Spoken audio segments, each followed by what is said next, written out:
नमस्कार दोस्तों, किस्से कहानियों की दुनिया में आपका स्वागत है। आप सुन रहे हैं मुंशी प्रेमचंद की कहानी ठाकुर का कुआं। कहानी पसंद आए तो वीडियो को लाइक कीजिए और चैनल को सब्सक्राइब कीजिए। तो आइए सुनते हैं। जोखू ने लोटा मुंह से लगाया तो पानी में सब बदबू आई। गंगी से बोला, यह कैसा पानी है? मारे बास के पिया नहीं जाता। गला सूखा जा रहा है और तू सड़ा हुआ पानी पिलाए देती है। गंगी प्रतिदिन शाम को पानी भर के ले आया करती थी। कुआं दूर था, बार बार जाना मुश्किल था। कल वह पानी लाई तो उसमें बिल्कुल भी बदबू न थी। आज पानी में बदबू कैसी? लोटा नाक से लगाया तो सचमुच बदबू आ रही थी। जरूर कोई जानवर कुएं में गिर के मर गया होगा। मगर दूसरा पानी आवे तो आवे कहाँ से? ठाकुर के कुएं पे कौन चढ़ने देगा? दूर से ही लोग डांट बताएंगे। साहू का कुआं गांव के उस पार है, परंतु वहां भी पानी कौन भरने देगा? चौथा कुआं गांव में कहीं है नहीं। जोखू कई दिनों से बीमार है। कुछ देर तो वो प्यास को रोके चुपचाप पड़ा रहा। फिर बोला, अब तो मारे प्यास के रहा नहीं जाता। ला, थोड़ा पानी नाक बंद करके ही पी लूं। गंगी ने पानी न दिया। खराब पानी पीने से बीमारी बढ़ जाएगी, इतना वह जानती थी। परंतु यह न जानती थी कि पानी को उबाल देने से उसकी खराबी जाती रहती है। बोली, ये पानी कैसे पियोगे? न जाने कौन जानवर मरा हुआ है। कुएं से मैं दूसरा पानी लाई देती हूँ। जोखू ने आश्चर्य से उसकी ओर देखा। दूसरा पानी कहाँ से लाएगी? ठाकुर और साहू के दो दो कुएं हैं, क्या एक लोटा पानी भी न भरने देंगे? हाथ पांव तुड़वा आएगी और कुछ न होगा। बैठ चुपके से। ब्राह्मण देवता आशीर्वाद देंगे, ठाकुर लाठी मारेंगे, साहू जी एक के 5 लेंगे। गरीबों का दर्द कौन समझता है? हम तो मर भी जाते हैं तो कोई द्वार पे झांकने नहीं आता। कंधा देना तो बड़ी बात है। ऐसे लोग कुएं से पानी भरने देंगे? इन शब्दों में कड़वा सत्य था। गंगी क्या जवाब देती, किंतु उसने वह बदबूदार पानी पीने को न दिया। रात के 9 बजे थे। थके मांदे मजदूर सो चुके थे। ठाकुर के दरवाजे पे 10-5 बेफिक्रे जमा थे। मैदानी बहादुरी का तो जमाना न था और न ही मौका था। कानूनी बहादुरी की बातें हो रही थी।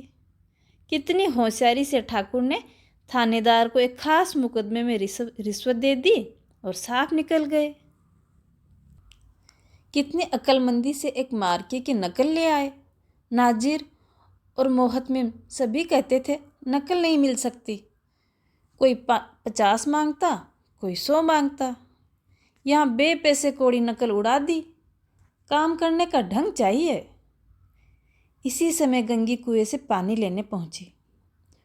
कुप्पी की धुंधली रोशनी कुएं पर आ रही थी। गंगी जगत की आड़ में बैठी मौके का इंतजार करने लगी। इस कुएं का पानी सारा गांव पीता है। किसी के लिए कोई रोक टोक नहीं। सिर्फ हम बदनसीब ही ऐसे हैं जो इसका पानी न पी सकते। गंगी का विद्रोही दिल रिवाजी पाबंदियों और मजबूरियों पर चोट करने लगा। हम क्यों नीच हैं और ये लोग क्यों ऊंचे हैं? इसलिए कि ये लोग गले में एक तागा डाल लेते हैं। यहाँ तो जितने हैं एक से एक छटे हुए हैं। चोरी ये करें, जाल फरेबी ये करें, झूठे मुकदमे ये करें। अभी इस ठाकुर ने तो उस दिन बेचारे गडरिए की एक भेड़ी चुरा ली और बाद में मार के खा गया। इन्हीं पंडित जी के घर में तो 12 मास जुआ खेला जाता है। यही साहू जी तो हैं जो घी में तेल मिला मिला के बेचते हैं। काम करा लेते हैं, मजदूरी देते नानी मरती है। किस बात में हमसे ऊंचे हैं? हाँ, मुंह में हमसे ऊंचे हैं। हम गली गली चिल्लाते नहीं कि हम ऊंचे हैं, हम ऊंचे हैं। कभी गांव में आ जाती हूँ तो रस भरी आंखों से देखने लगते हैं, जैसे सबकी छाती पे सांप लौटने लगता है। परंतु घमंड ये कि हम ऊंचे हैं। कुएं पे किसी के आने की आहट हुई। गंगी की छाती धक धक करने लगी। कहीं देख लें तो गजब हो जाए। एक लात भी तो नीचे न पड़े। उसने घड़ा और रस्सी उठा ली और झुक कर चलती हुई एक वृक्ष के अंधेरे छाये में जाके खड़ी हो गई। कब इन लोगों को दया आती है किसी पे। बेचारे मंगू को इतना मारा कि महीनों लहू थूकता रहा, इसलिए न कि उसने बेगार न दी थी। उस पर ये लोग ऊंचे बनते हैं। कुएं पे दो स्त्रियां पानी भरने आई थी। इनमें बातें हो रही थी। खाना खाने चले और हुक्म हुआ कि ताज़ा पानी भर लाओ, घड़े के लिए पैसे नहीं हैं। हम लोगों को आराम से बैठे देख के जैसे मर्दों को जलन होती है। हाँ, यह तो न हुआ कि कलछिया उठाकर खुद ही भर लाएं। बस हुक्म चला दिया कि जाओ ताज़ा पानी ले आओ, जैसे हम कोई नौकरानी ही हैं। नौकरानी नहीं तो और क्या हो बहन। रोटी कपड़ा नहीं पाती, 10-5 रुपये भी छीन झपट के ले ही लेती हो। और नौकरानियों को क्या मिलता है। मत जलाओ दीदी, छिन भर आराम करने को जी तरस जाता है। इतना काम किसी दूसरे के घर कर देती तो इससे कहीं आराम से रहती।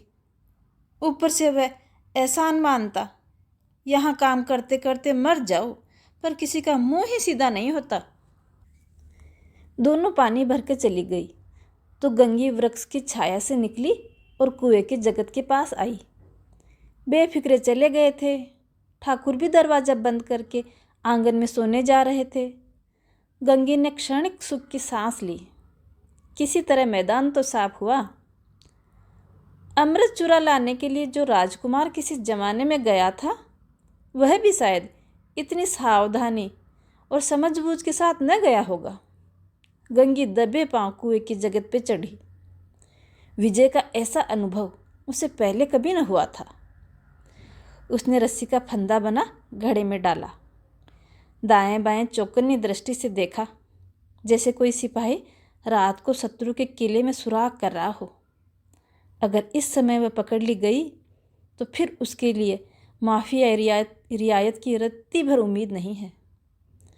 अंत में देवताओं को याद करके उसने कलेजा मजबूत किया और घड़ा कुएं में डाल दिया।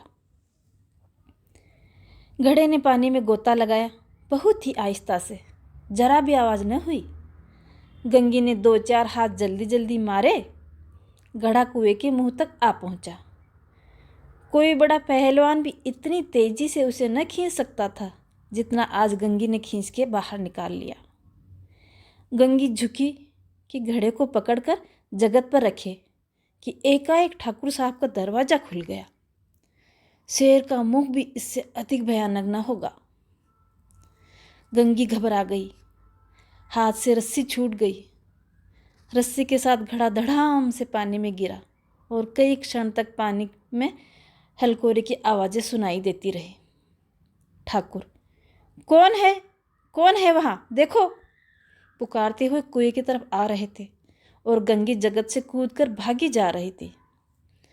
घर पहुँच के देखा कि जोखू लोटा मुंह से लगाए वही मैला गंदा बदबू वाला पानी पी रहा है।